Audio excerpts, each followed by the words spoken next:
देखिए पिछली क्लास में 6.5 जो प्रश्नावली थी वो कंप्लीट हो गई थी। अब उसके उदाहरण देख लेते हैं। देखा कहता है उदाहरण नंबर जो 10 है वो इस प्रश्नावली का पहला उदाहरण है। कह रहा आकृति 6.48 में कोण ACB बराबर 90 अंश है। देखिए चित्र इस तरीके से बना हुआ है। स्लेट दे दिया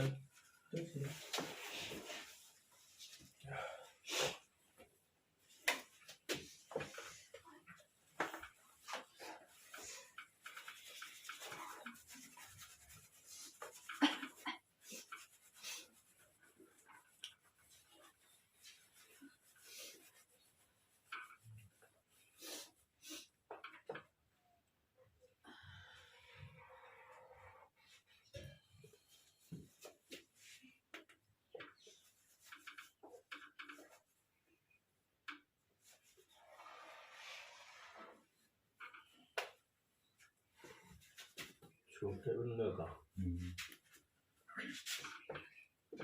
ऐसे मार्कर में सही भरो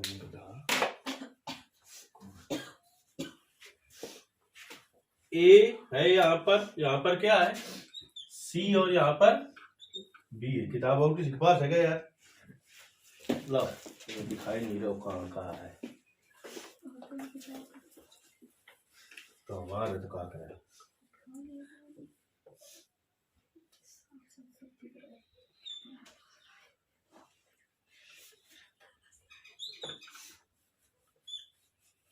देखिए कह रहा आकृति 6.48 में कोण ACB बराबर 90 अंश। ACB यानी ये कोण कितने अंश का है? दिया है। क्या दिया है? हाँ का लिखा आ रहा है यार जी। त्रिभुज ABC में कोण C बराबर 90 अंश ये दिया है तथा CD लंब है AB पर तथा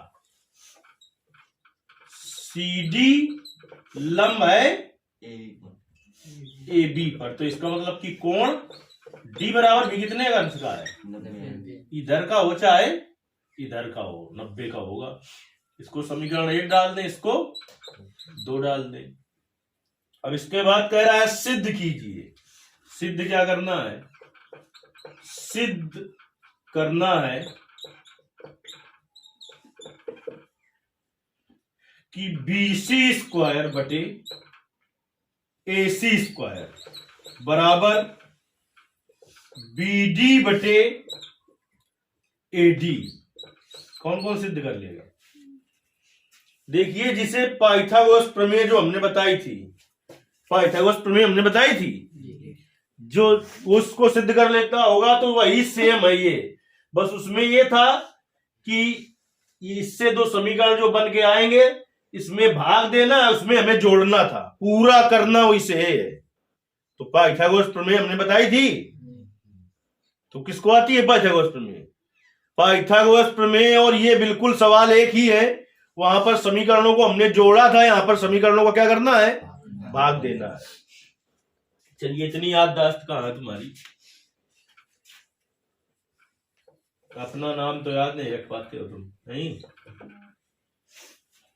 चलिए तुम्हें फिलहाल कुछ नहीं करना, एक बार इस त्रिभुज को पूरे त्रिभुज के समरूप सिद्ध करना है, दोबारा इस त्रिभुज को पूरे त्रिभुज के समरूप सिद्ध करना है, जो कि बड़ा आसान है। जो कि पहले हम आ जाएंगे बेटा त्रिभुज ADC तथा त्रिभुज ABC में। क्या है बताओ? ADC और ABC में कोण A बराबर कोण A उभय निष्ठ, और इसका कोण D कितने का है? 90 का। ADC का ABC का कोण 90 का है। C बराबर 90 अंश। कोण D बराबर कोण C 90 अंश। ये पॉइंट जो है बगल में कोष्ठ में जो लिखे जाते हैं ये बहुत बड़ा प्रभाव डालते हैं एग्जामिनर के ऊपर। ऐसे आप कोण A बराबर कोण A करके छोड़ दे, गलत चीज है। कोण D बराबर कोण C बराबर 90 अंश, इसीलिए हमने इसको समीकरण 1 और 2 डाला था, इसको लिख देंगे समीकरण 1 और 2 से। समीकरण 1 और समीकरण 2 से हमने ऐसा कर दिया। हमने कहा था अगर दो त्रिभुजों को समरूप सिद्ध करना हो तो कई कोण बराबर अगर हो जाए तो समरूप सिद्ध हो जाएंगे, 2 कोण। तो देखिए त्रिभुज आपका बेटा ADC समरूप हो गया त्रिभुज ABC के। अगर कोण के हिसाब से बैठा लें अगर तो ADC, तो A तो A के बराबर है और D का के बराबर है C के, तो C यहां पर लिख देते, फिर क्या हो जाता, तो ACB हो जाता।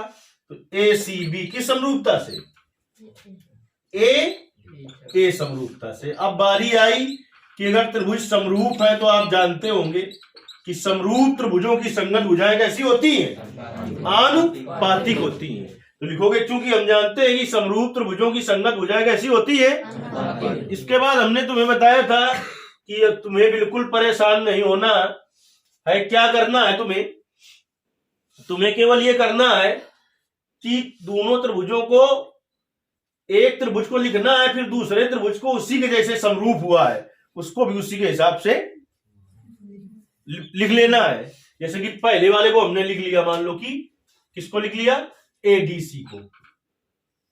जब ADC त्रिभुज जो है तो उसका कौन सा कोण समकोण है, D।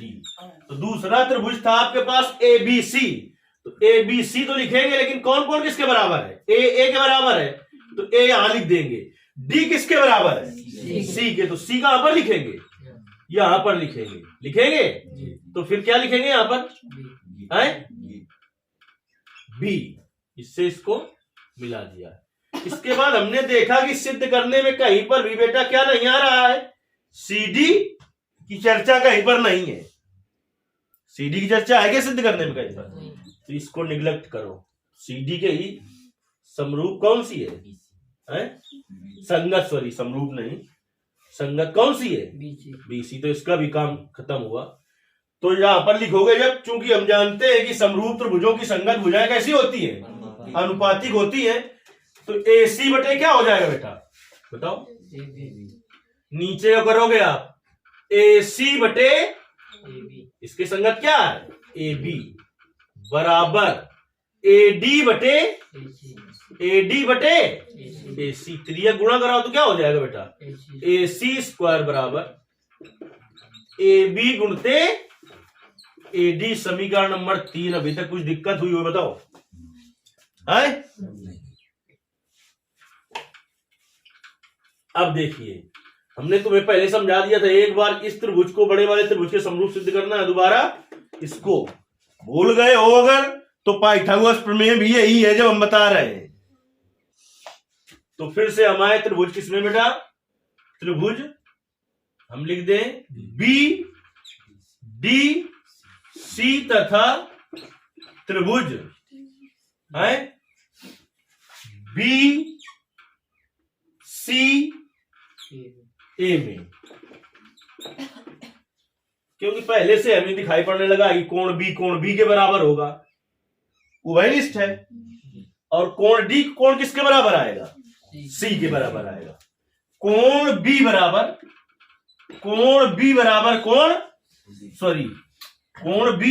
कोण B कैसा है, उभयनिष्ठ है, नहीं दिखाई पड़ रहा है क्या।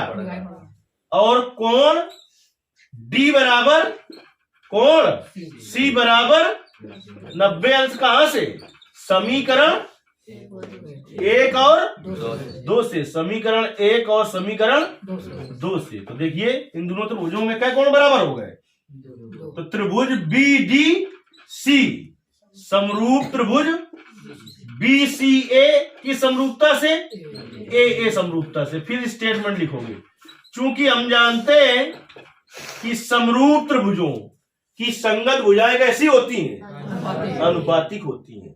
समरूप त्रिभुजों की संगत भुजाएं अनुपातिक होती हैं। चलिए अनुपात बैठालना है तुम्हें, तो फिर से त्रिभुज वैसे कर लो, रटने वाला काम नहीं करना है तुमको, हमने पहले बता दिया था। पहले BDCA को कर लिया, BDC। तो अब आपके पास ABC है, लेकिन कौन कौन किसके बराबर है,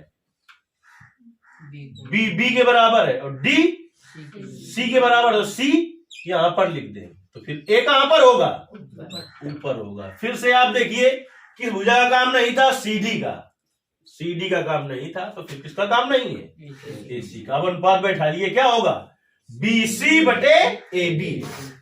यहां पर क्या लिखेंगे, क्योंकि हम जानते हैं कि समरूप त्रिभुजों की संगत भुजाएं अनुपातिक होती हैं, तो बीसी बटे क्या हो जाएगा बेटा, ए बी।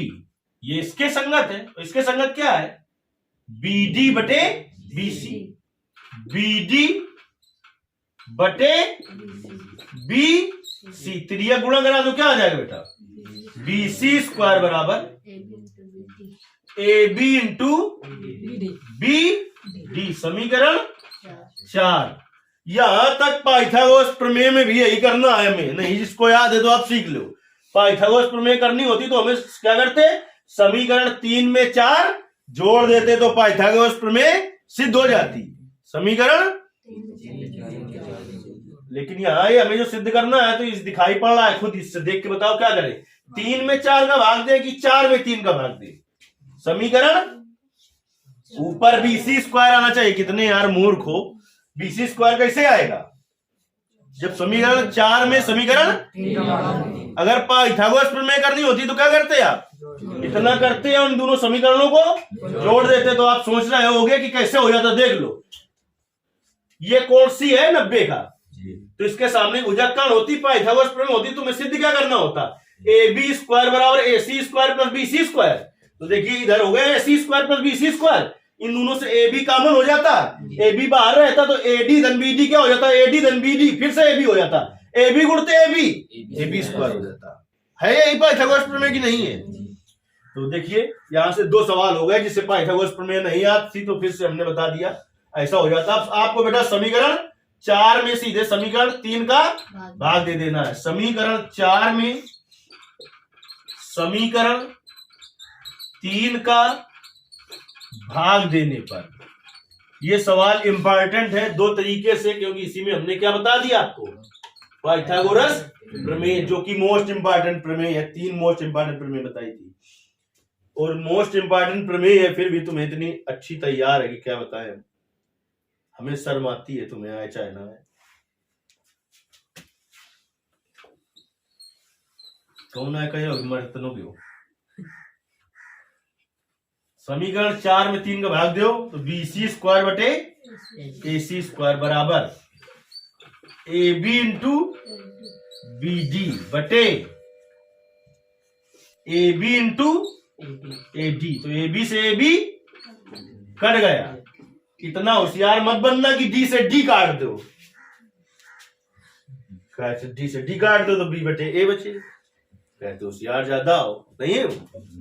तो क्या आ गया बेटा, बीसी स्क्वायर बटे ए सी स्क्वायर बराबर बी डी अपान ए डी। समझ में आया, अच्छे से नहीं आया, आ गया ना। तो इसको करिए,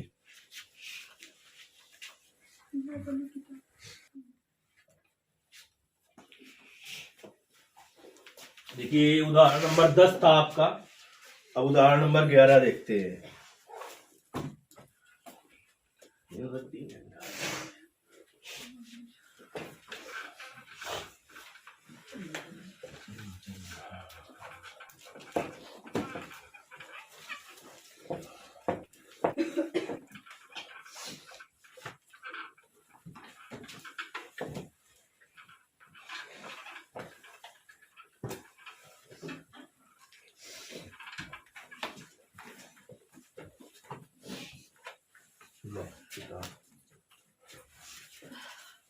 उदाहरण नंबर 11 देखिए, कहता है एक सीढ़ी किसी दीवार के सहारे इस प्रकार टिकी हुई है। सीढ़ी जानते हो नहीं जानते हो, दीवार में लगाई जाती है हमेशा, तो तिरछा लगाई जाती है कि लंबवत लगा दी जाती है। लंबवत अगर लगा दोगे तो क्या होगा, चढ़ जाओगे तो बना के आ जाओगे। एक सीढ़ी किसी दीवार पर इस प्रकार टिकी हुई है कि इसका निचला सिरा दीवार से 2.5 मीटर की दूरी पर है। निचला सिरा जो है वो दीवार से कितने मीटर की दूरी पर है, दूरी पर है, तथा ऊपरी सिरा भूमि से 6 मीटर ऊंचाई पर बनी एक खिड़की पर पहुंचता है। पूरी दीवार के ऊपर नहीं है वो, खिड़की पर पहुंचता है। सीढ़ी की लंबाई ज्ञात कीजिए। उदाहरण नंबर 11 देखिए, ये आपका क्या है, ये है आपका क्षैतिज समतल। आज तक एक सीधी लाइन लगती है। ये क्या है, ये है आपका क्षैतिज समतल। और ये क्या है, ये है आपकी, ये है पूरी यहां से यहां तक, यह है दीवार। सीढ़ी जो है दीवार के ऊपरी सिरे पर नहीं है, यहाँ कहीं एक खिड़की लगी हुई है। ये क्या है, यह है खिड़की लगा दे। खिड़ और की,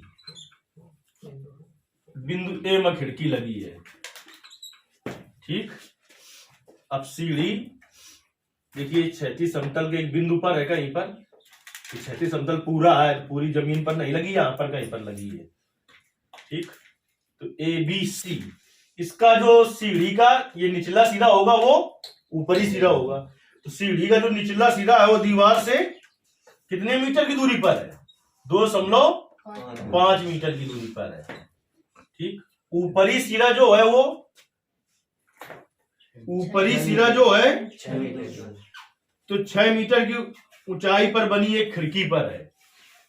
6 मीटर की ऊंचाई पर बनी एक खिड़की पर है। तो यानी सीढ़ी कौन सी है, ये है सीढ़ी। अब देखिए, आप इधर और उधर का चित्र ना बनाए तो गलत नहीं है, लेकिन वास्तविक चित्र यही है। क्योंकि सीधे आप खिड़की अगर केवल इतना बना देंगे नंबर आपको मिल जाएंगे पूरे, लेकिन इसका मतलब फिर दीवार आप नहीं दिखा रहे हैं, सीधे क्या दिखा रहे हैं, खिड़की दिखा रहे हैं। एक अंश का कोण है 90 अंश का कोण है। तो भाषा तो लिख ही लोगे, भाषा में क्या लिखना है, दीवार बताना है क्या है, तो थोड़ा इसका नाम दे दो। तो ये क्या हो गई, BM दीवार हो गई और AB खिड़की ना है। BM दीवार है जिसके बिंदु A पर खिड़की है। खिड़की क्या नीचे से ऊपर तक लगी होती है कभी? तो थोड़ा अपना भाषा में वो रखिए, बाकी नंबर तो उसमें नहीं कटेगा।